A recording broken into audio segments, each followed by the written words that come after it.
நாங்கள் போதனா வைத்தியசாலையின் முக தாடை சத்திர சிகிச்சை நிலையத்திலே இணைந்திருக்கின்றோம். எமது பிரிவானது வைத்தியசாலையில் அவசர சிகிச்சை பிரிவில் துவக்கம் சாதாரண விடுதி வரை இயங்கி வருகின்றது. எமது வைத்தியசாலையிலே வருகின்ற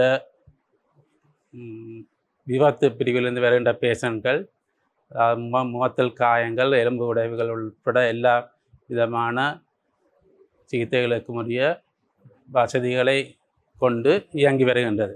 முகத்தில் ஏற்படுகின்ற உடைவு எலும்புகள் உட்பட இளைய இழப்புகளுடைய வைத்தியர்கள் இங்கு இருக்கின்றன. அத்துடன் குழந்தை பிறந்தவுடன் ஏற்படுகின்ற சில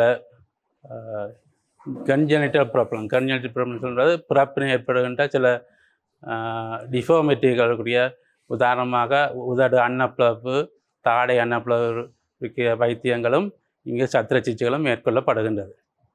அதை விட்டு தற்பொழுது மேலதிகமாக இருக்கின்ற பிரச்சனை புற்றுநோய். வாய் புற்றுநோயானது இலங்கையில் 2ஆம் இடத்தில் இருக்கின்றது. இதற்குரிய வைத்தியங்களையும் நாங்கள் இங்கே செய்து வருகின்றோம்.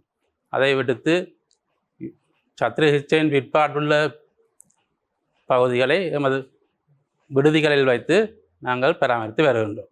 அதை விட அழகு சம்பந்தமான சிகிச்சைகள் அதாவது லிமிட்டடாக தான் இருக்குங்க. மற்றதுக்குரிய டிமாண்ட் கூட இருக்கிற காரணத்தினால இங்கே அழகு சம்பந்த சிகிச்சை நிலையம் இங்கே செய்யக்கூடிய இருந்துமே எங்களுக்கு நேர போதாமை ஒன்று இருக்கின்றது.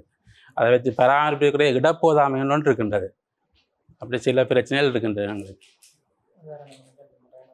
உதாரணமாக மூக்கு அமைப்புகளின் மாற்றம், கட்புரு அமைப்புகளின் மாற்றம், தாடை மாற்றங்கள், முக அமைப்பு மாற்றங்கள், அதை விட மேலதிகமாக இப்போ ஈஸ்தட்டிக்காக்கியா இம்ப்ளான்ட்ஸுகள், மற்றது அதில் சில வகைகள் இருக்கிறது. இன்ஜெக்ஷன் போடுறது, கியார் நாட்டுதல், அதற்கெல்லாம் சில நேர பிரச்சனை ஒன்று இருக்கின்றது.